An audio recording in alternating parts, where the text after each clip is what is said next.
G'day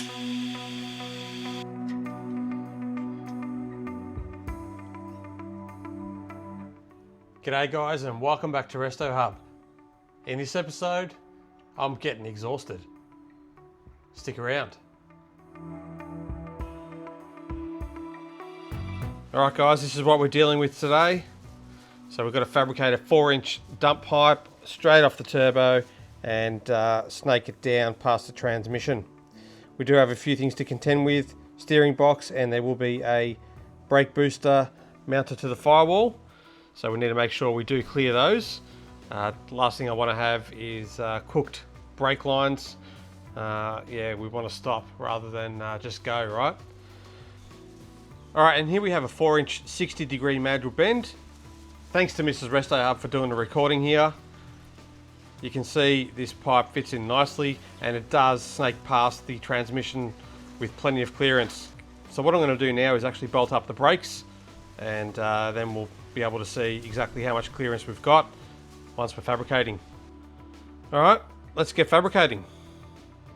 While installing the brake booster to the XT, I do recall a few people have actually asked me how I've actually bolted up a XY booster onto an XT firewall, and answer's pretty simple. I've got this lovely bracket made by a good mate Greg. Bolts straight up to the XT firewall with these 4 holes here, and then of course the PBR booster bolts up to that side. So it does actually position the booster in the same spot as it does in the XY. So I've actually also modified the XT engine bay to have some side clearance. So the XYs have a panel which does have a bit of clearance built in for a booster, and the XTs didn't have that. And I actually do have 2 videos of installing that, so I'll pop a link in the description, and if you want to go watch some fabrication in an XT engine bay, go ahead and watch that. But yeah, thought I'd give Greg a quick shout out. Guy's an absolute legend. He also helped with my C4 build, which I'll detail a bit later on. But anyway, that answers a few questions from a few of the viewers.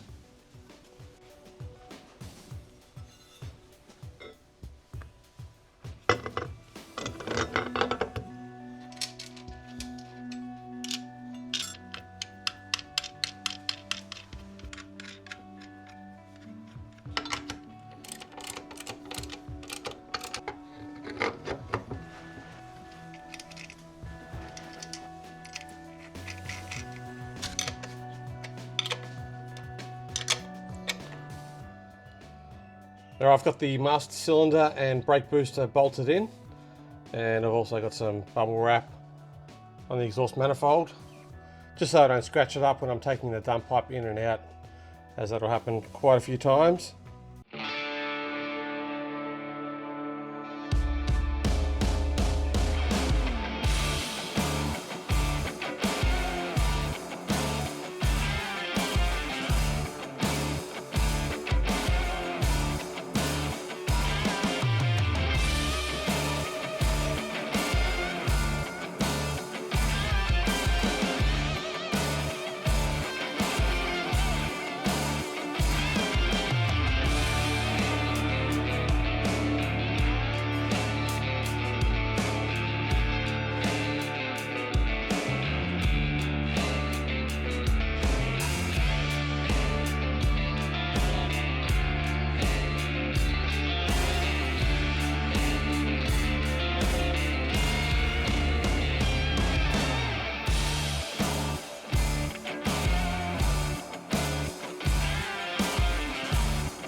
So as you saw in the last clip, I was cutting up some pie pieces, and my aim is to straighten up the dump pipe coming off the turbo because it is at quite the angle.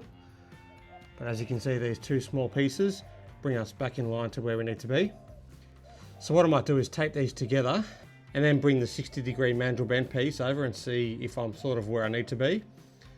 And if I am, I'll trim it down to where it needs to go and then start looking at tacking this all together.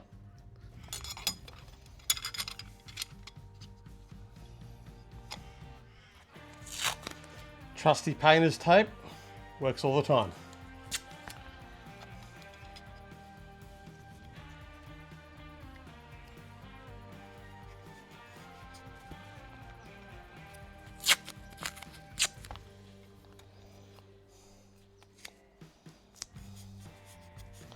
I think the funny thing is here, I've been using more painter's tape doing fabrication rather than actually painting.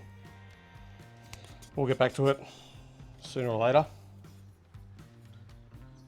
And while I'm talking about painting, might as well show you what I did this morning. Gave the roof a quick tidy up with some wax and grease remover, and yeah, she's a lot cleaner than I remember. As you can see, there's some minor surface rust in the drip rail here, but that should clean up fairly good. And I don't think I'll need to paint this roof anytime soon. Eventually the car will get painted in the original blue colour, which is called Sapphire Blue. But for now, and just to get the car on the road, I'm probably going to just blow over the bottom half of the car. But anyway, we'll talk about that in another time. Alright, well, enough daydreaming. Time to get back into this dump pipe.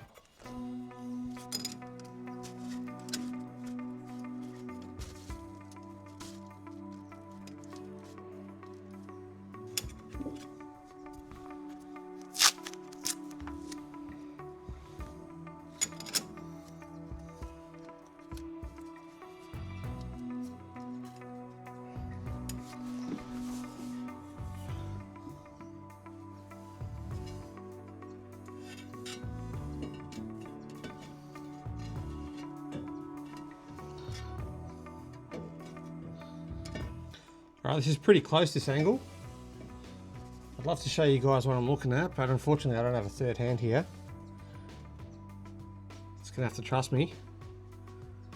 I might need to trim this back about, I'm going to say 3 to 4 inches and see where I'm at. One thing these mandrel bends suck at is staying round. You can already see, compared to the pipe I just cut, which was a nice round tube, this thing's a little ovaled from the mandrel bending process. So I need to make sure that I do square it up when I'm welding it. Alright, anyway, let's cut this piece down and see where we're at.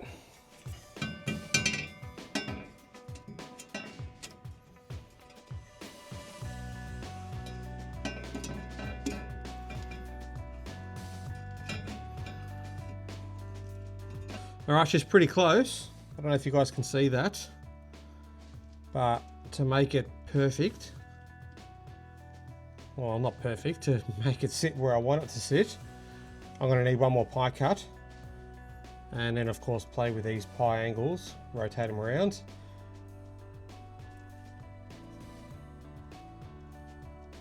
Alright, let's do that. Alright, let's see how this looks.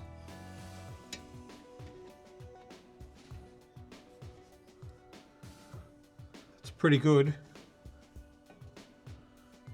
as you guys can likely see.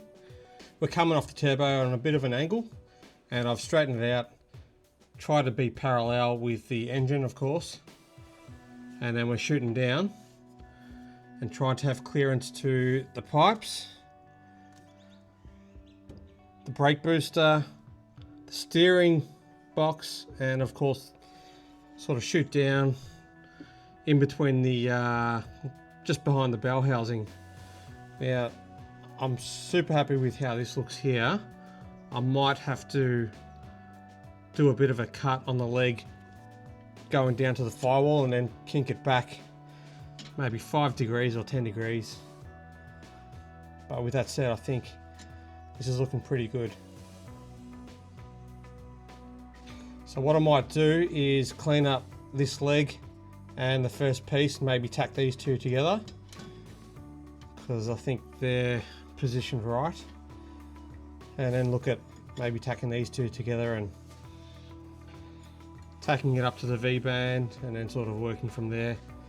I might even do the full weld on the V-band. We'll see how I go. Yeah, I just need to plan this so I'm not mucking around with the welder and a long dump pipe, rotating it around to get the weld done. So yeah, I've sort of got to plan out how this is going to flow in terms of the work process.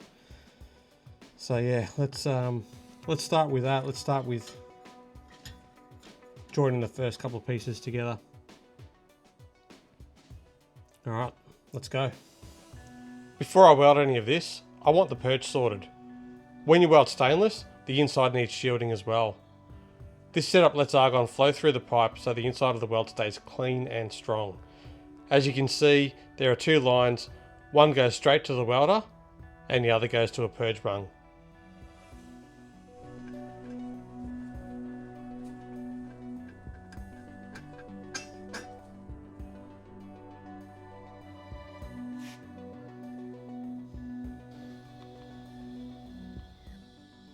If you take a listen carefully, you can actually hear it filling up. So what we've got here is a 3.5 inch V-band, and it's getting donated for science. I'll use this to dial in the welder and make sure everything's stacking properly before I touch the 4-inch pipe. So basically, welding this 3.5 inch test piece into that V-band there, getting the welder settings right.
The blue and purple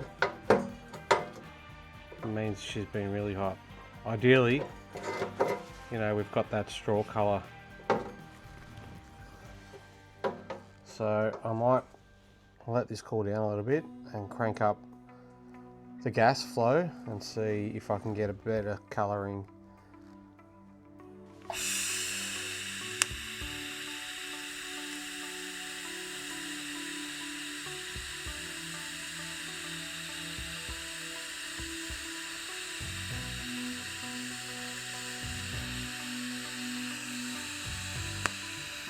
It's a little bit better.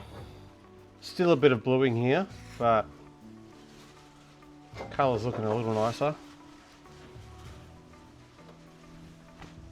You probably noticed I'm not purging this. This is just a sacrificial piece, so I'm not too fussed about what the inside looks like. And as you can see, the result of no purging, all that sugaring inside. Alright, so time for a reveal. This is our 3.5 inch test piece. And of course, as you can see, these welds look really nice. Really happy with how it's turned out. Would have loved to have that straw colour weld throughout, but I can certainly live with these pinks and purples. There's no greys, which, you know, means I haven't cooked the steel. That's the main thing. So a couple of call outs here. When I do weld the 4-inch V-band, I will actually bolt it up to a spare turbine housing I do have, just to keep it true and square, because this is no doubt warped from all the heat I pumped into it. And of course, bolting it down to a turbo housing will keep it true and not let it move around. So that's one thing. And next is, of course, this was not purged, as you guys saw, and look at the result. Look at all that sugaring inside the pipe. So that is not good. And that's why we absolutely purge. So anyway, weld is set up, ready to go. Let's go build some pipe.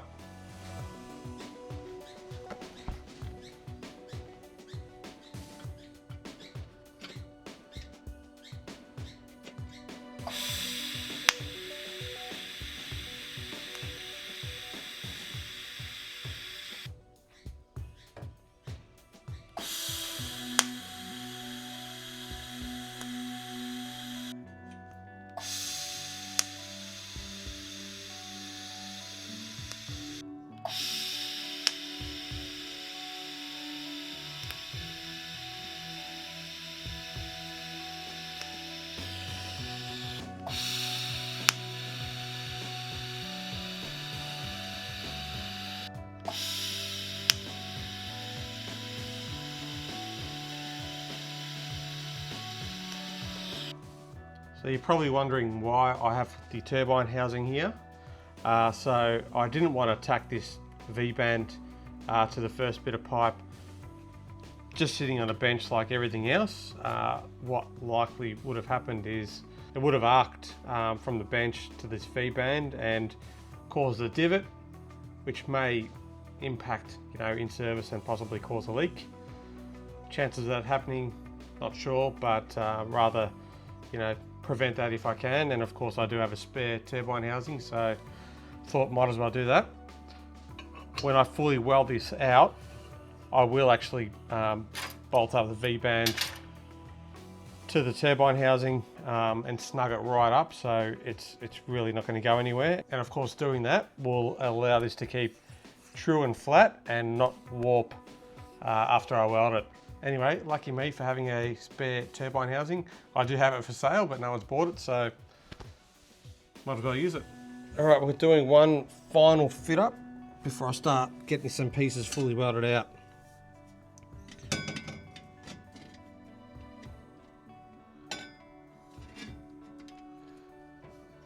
As you can see, that looks pretty good.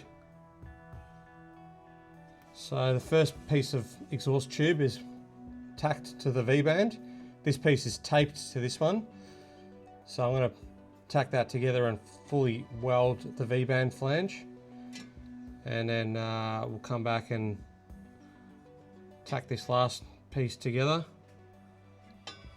and see how it all looks. All right, let's start welding.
I was a little worried about that one.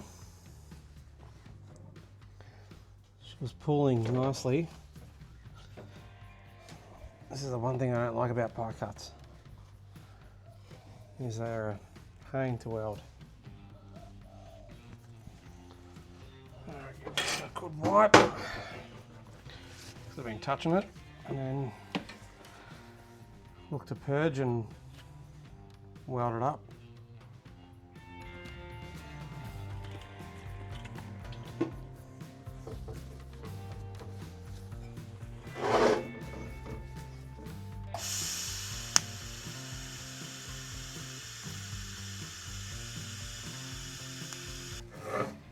Alright, this thing's ready to set up for purging.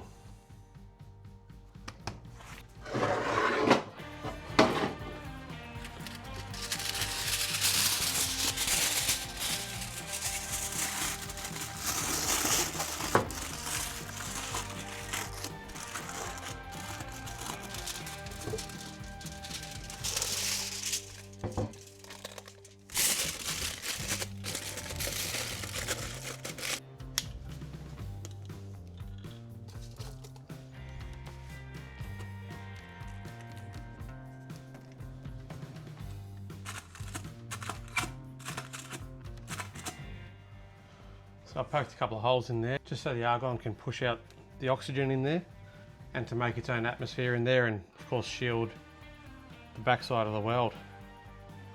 So I'll turn the purge on in a tick, and yeah, we'll get to welding this V-band up. My worry is I might run out of gas.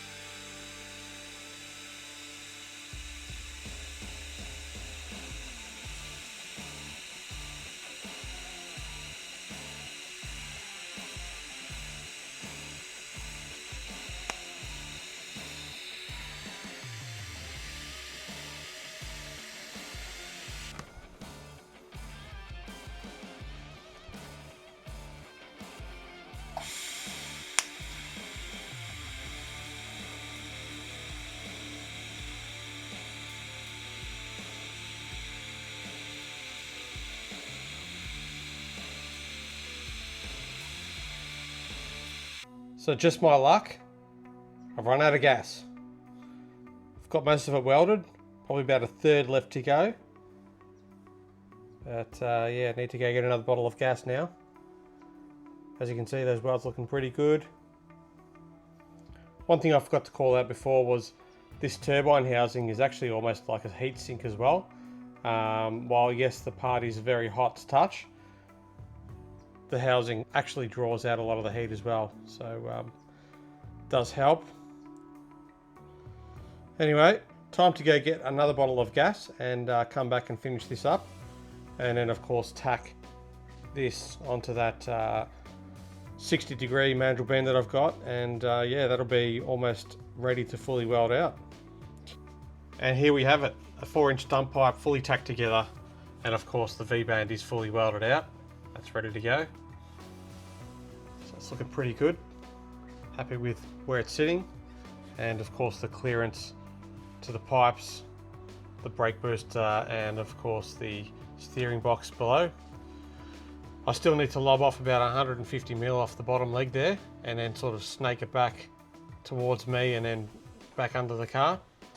It is a little bit too close to the bell housing right now. It's almost touching, so I just want to give it just a bit more clearance there. But yeah, this dump pipe's pretty much done, apart from welding in the oxygen sensor bung, which I'll put somewhere just below there, maybe hidden away, we'll see. And of course I still need to make up the wastegate exhaust, which will merge into this dump pipe somewhere again down below there. So anyway, let's leave it here for now, and in the next episode we'll get cracking on the wastegate exhaust, the merge down there, and we'll finish fully welding out this dump pipe as well. But yeah, I want to do it all in one go because I do need to, of course, purge it all. So I don't want to be wasting gas and then have to repurge it again when I'm doing the merge. So I thought I'd just do it all in one hit. If you've got any questions or feedback, I'd love to hear them. Just go ahead and leave a comment below and I'll get back to you as soon as I can. If you're not subscribed, please go ahead and hit that subscribe button and you'll be notified every time I do post up a video. See you on the next one.